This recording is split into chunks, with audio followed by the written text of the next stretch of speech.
There are, of course, many do's and don'ts to the mask mandate in the city and county. And tonight, many businesses are now trying to figure out how they'll enforce it since there's no mask patrol. News 4's Corey Stark is in Webster Groves tonight. And Corey, how are these business owners feeling about the new orders?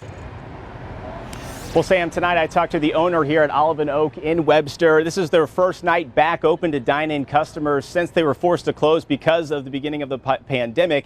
And the owner tells me, Mark Hinkle, he says that he is glad that the that local government has made this mandate because it makes it easier for them to enforce the rules.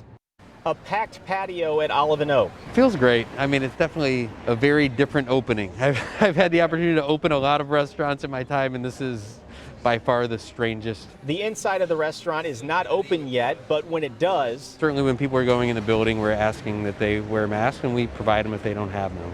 And Hinkle says he supports today's mask announcement. Exciting to see today to see the county and city mandate masks, because we aren't in the business of patrolling and giving rules to our guests. It's just not in our blood. We live and breathe hospitality, but it's incredibly important to us for people to be able to dine with us safely, for our employees to be able to work here safely. This is what the mandate means for St. Louis City and County diners. Anyone waiting to be seated indoors or outdoors must have a mask on and have one on whenever you leave your table. When we checked into the restaurant, I had a mask on.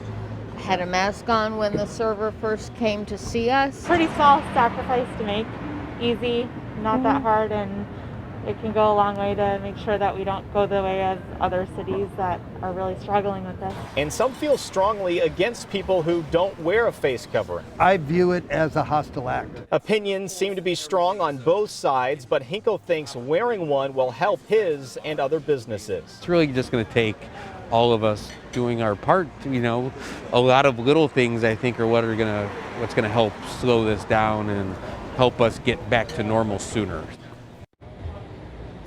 And I'm told here at Olive and Oak it will be at least a few weeks before they decide to open the inside of the restaurant. And there's been a list of when to wear a mask, and many of those include wearing a mask while shopping at a store, walking in and out of a gym, and common areas at any buildings. That can be an elevator or a parking lot. And for a full list of the do's and don'ts, just head over to the KMOV News app. We're live tonight in Webster. Corey Stark, News 4.